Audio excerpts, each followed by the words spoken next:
Good evening, ladies. Thank you for joining me for this special series of Who Cares for Wicked. And today's subject is going to be on bail.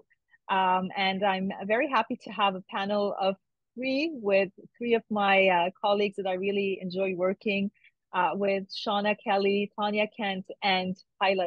Thank you very much for being here with me tonight, ladies, to talk about this very hot topic. Bail is always in the news, and Kyla is very active on social media and realized that there were some misconceptions about bail. A lot of people were making comments about bail. Unfortunately, we realized that not everything was very clear about what bail and the concepts of bail mean. And so we wanted to record the special interview just so we can address some of the very basic concepts about bail and to make sure that people fully understand what bail really means. So we will just be talking here, like I said, about very simple concepts that many lawyers already know, but just to make sure that we clarify these from colleagues who do a lot of bail hearings and who know a lot about that. So I'm going to start by asking the first question, and that will be to you, Tonya. If you can please tell us in general, what is bail? So essentially, bail is a set of conditions that when a person has criminal charges and they're released on bail, that they have to follow while the charges are pending. Sometimes the bail includes sureties or different types of conditions. Thank you. And Tonya, when in the process does bail happen? So that's like the first beginning of the process. So when someone is arrested and charged with offenses, bail is generally dealt with either at the police station or through court. All right, thank you. Now, Shaunna, one of the things that we keep hearing about when we talk or hear about bail is the concept of surety. So can you tell us what is a surety?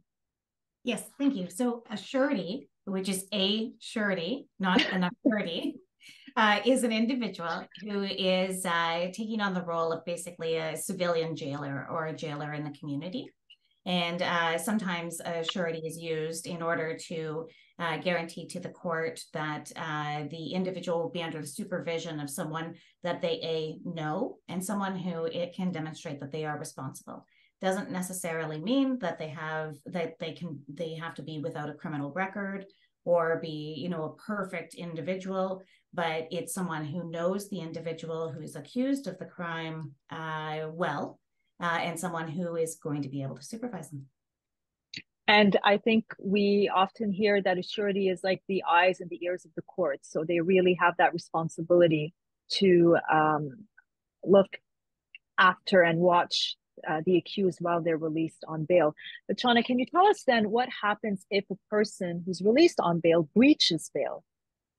Yes, so a few things. So there's something that happens to the individual, and that is that they would get rearrested.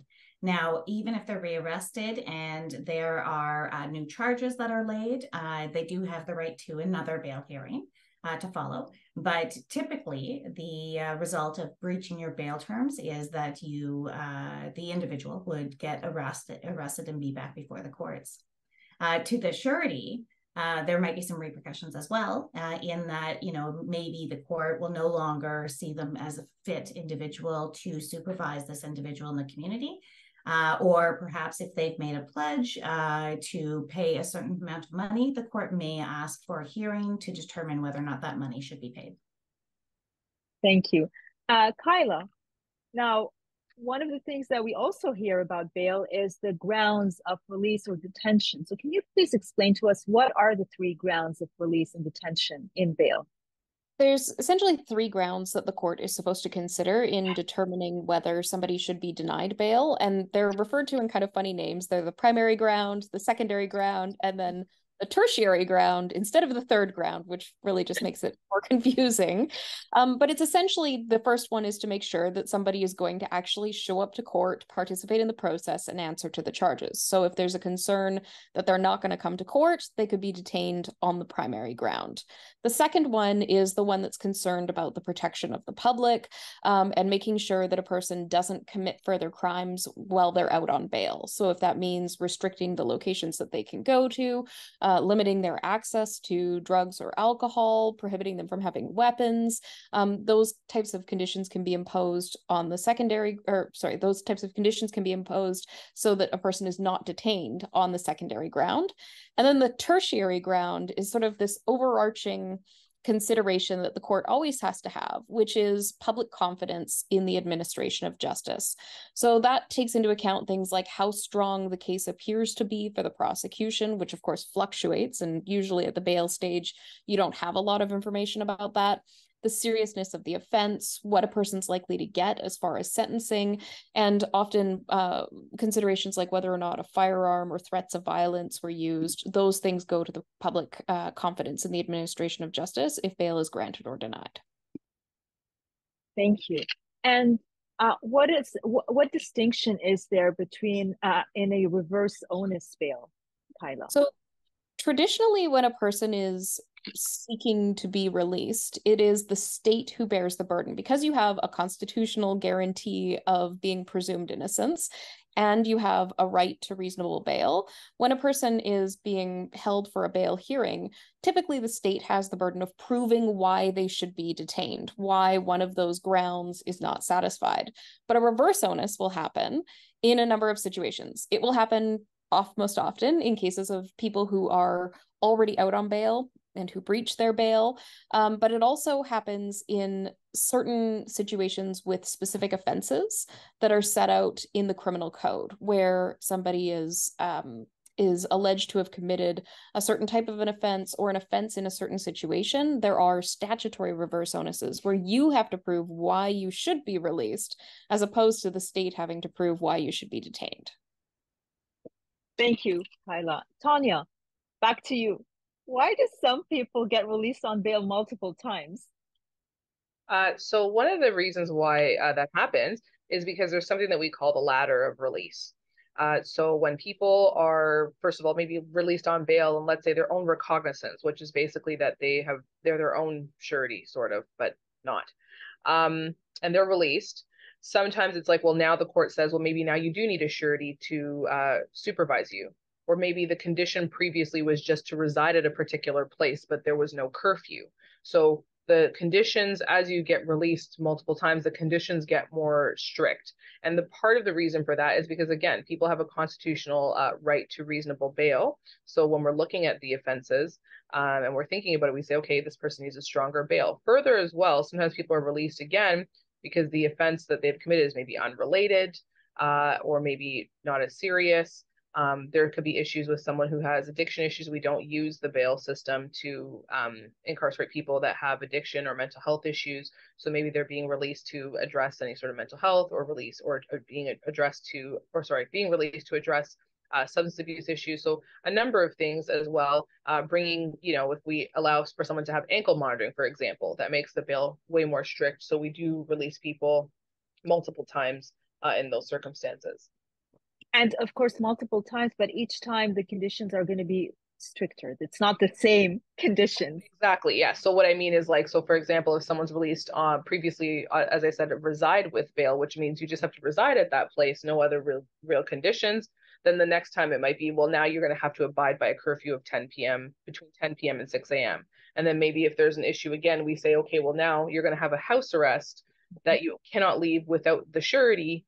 Or else you just stay in your home. And then maybe there we add a house arrest plus ankle monitoring to make sure that you do actually stay in your home. So yes, the conditions do get progressively more strict.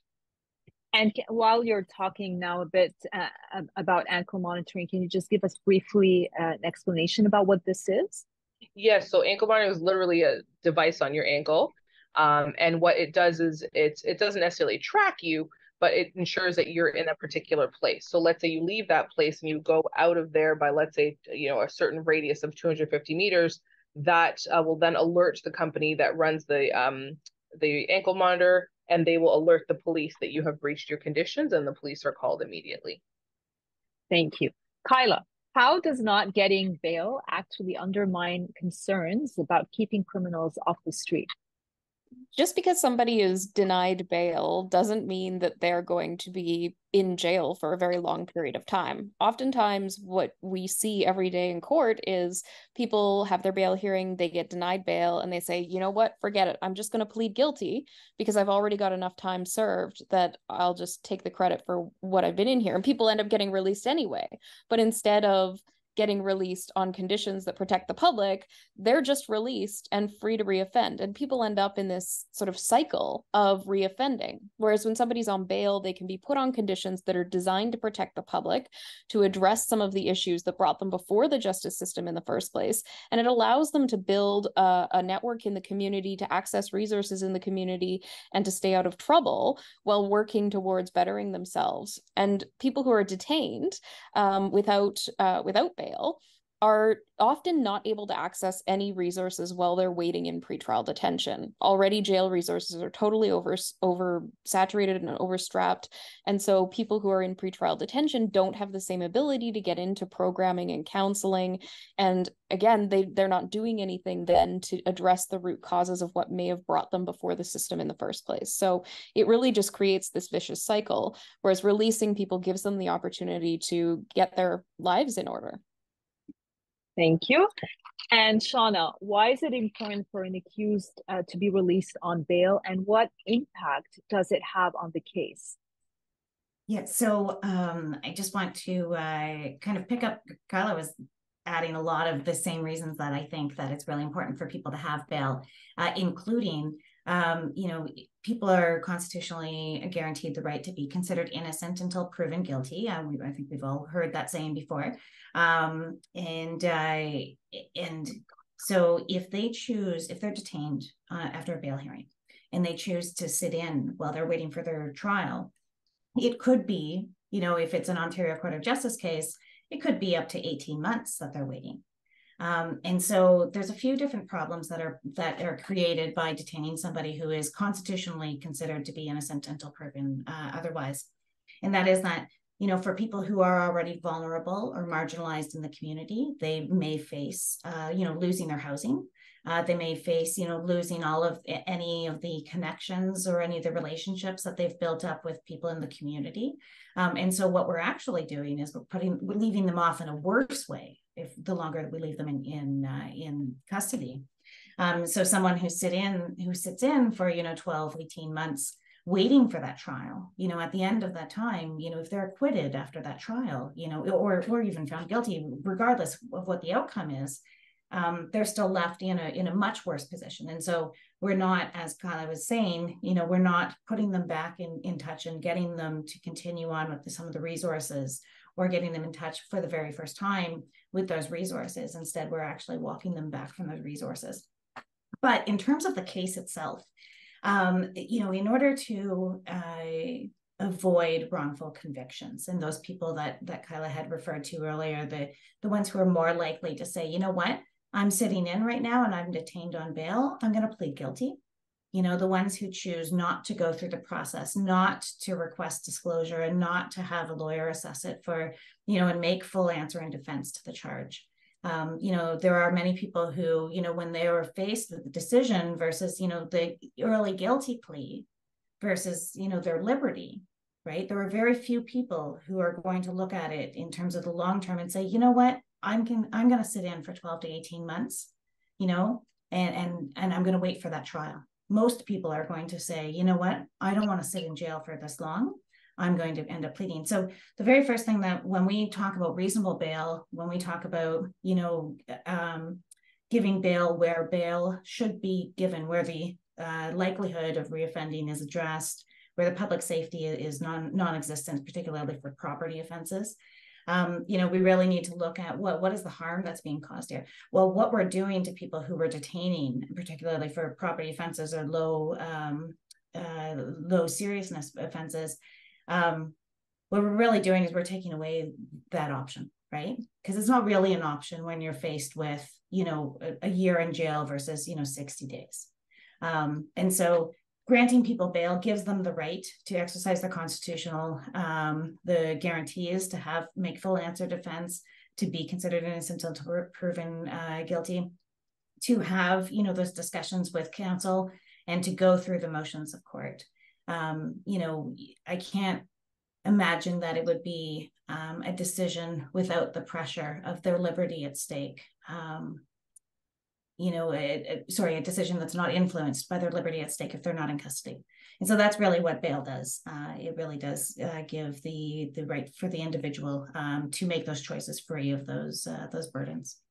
And just to clarify, because when a person is denied bail, they have to actually remain in detention. And so the conditions are really awful at that point. And for a lot of people, even if they have sometimes a strong case, because the conditions are horrible, they just don't want to wait, because you're never going to have a trial like within a week or two. It's always going to be a few months if you're lucky. Sometimes it could be the next year, depending on the nature of the case. So people are going to be waiting for a long time in very horrible conditions until they get their trial. Yeah. And that is also one of, I mean, it is problematic because that influence, it's just their decision is being based not necessarily on what is best for their case, but because of the conditions in which they are right now, and they just can't picture themselves living in these conditions any longer. So they just make rash decisions, and that may not necessarily be in their best interest. That's right. And particularly for someone who already has, say, a minor criminal record, you know, they look at it going, you know what, I've already got an entry on my criminal record. I might as well just take this next charge and just plead to get out. Because what we're looking at is people whose liberty is completely controlled, you know, who doesn't have necessarily access to their family, depending on the institution. Some of the institutions don't let there be any interpersonal visits. They're by video primarily. You know, in some places even there is no video. I mean, it's very difficult sometimes to have video in some institutions, and even the communications with lawyers are sometimes difficult. That's right. And particularly if you're arrested and you're in a jurisdiction that is, just say, away from your family. I mean, if you're 200-300 kilometers away from your family, you know, I hear families oftentimes say, well, I'm not going to take the risk and drive 300 kilometers for the jail to say, no, I'm sorry, they're on lockdown. So it really does interfere with those interpersonal relationships. If there are children involved, you know, people don't want to be out of their children's lives for an extraordinary amount of time. Yeah, it is quite problematic.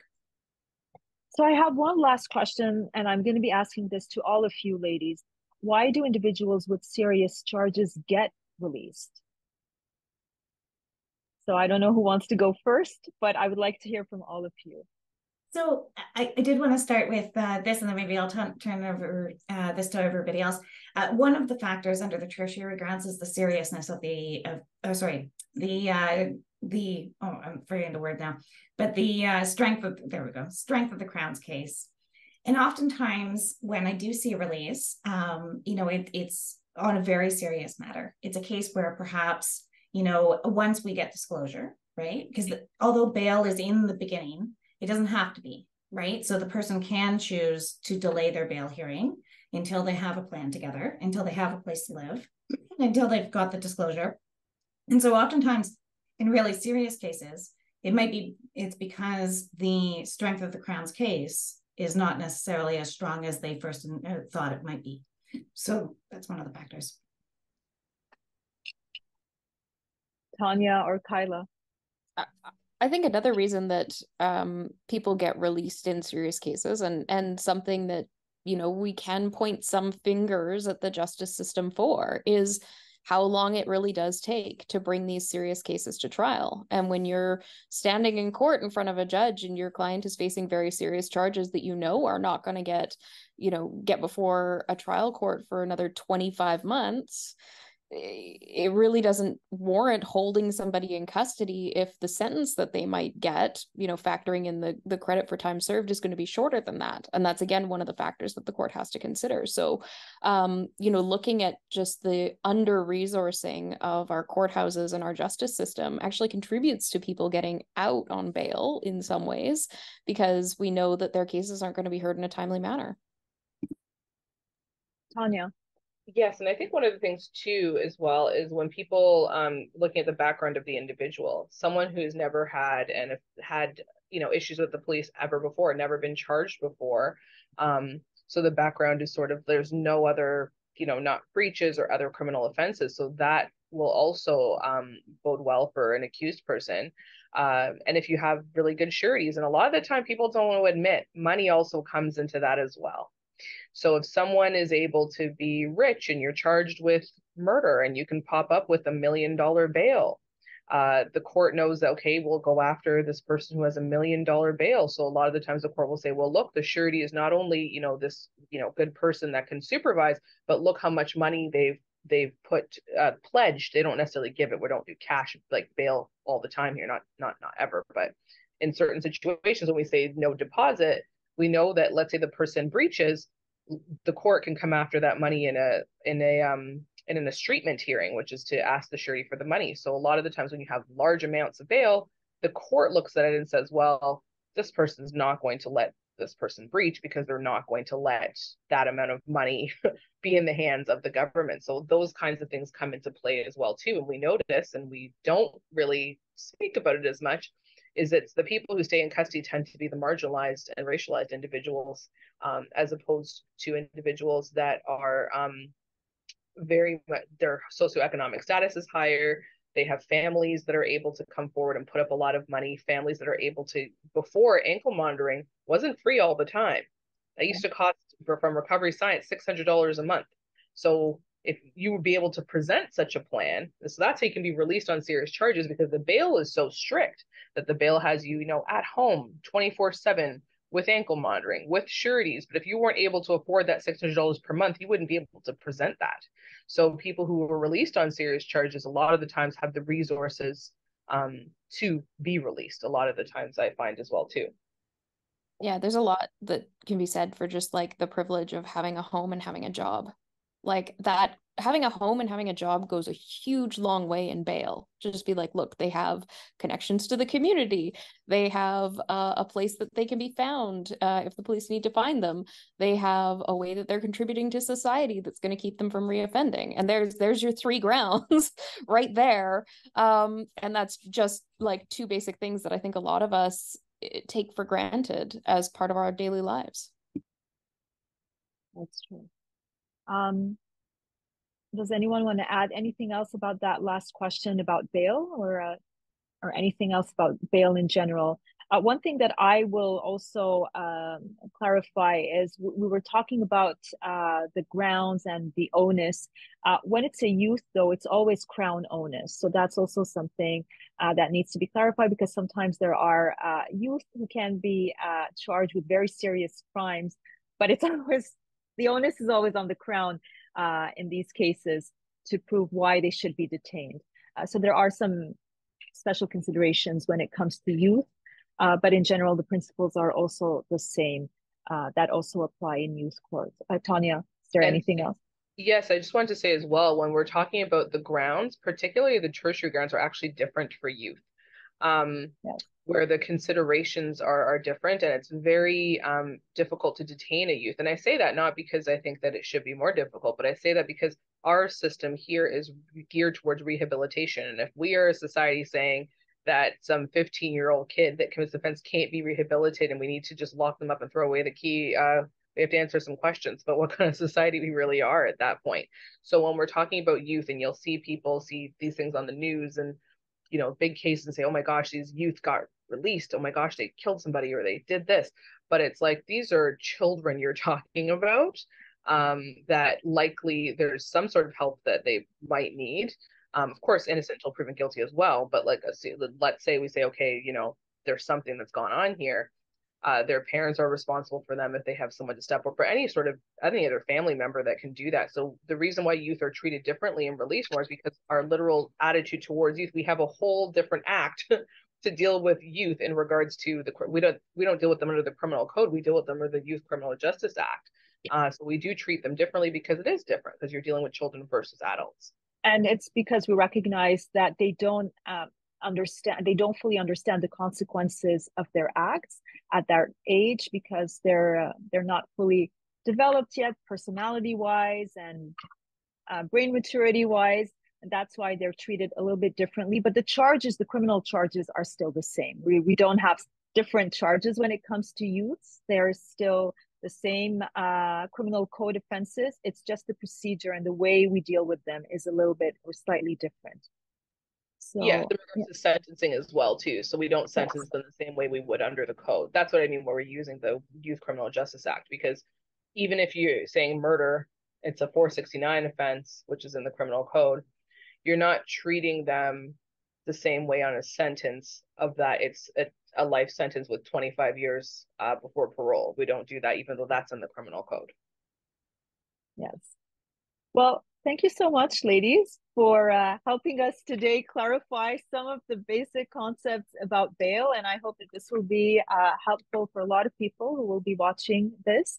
And it was very nice to see you and to hear from you all. And hopefully maybe we can have a part 2 where we talk more about different concepts also related to bail. So thank you very much.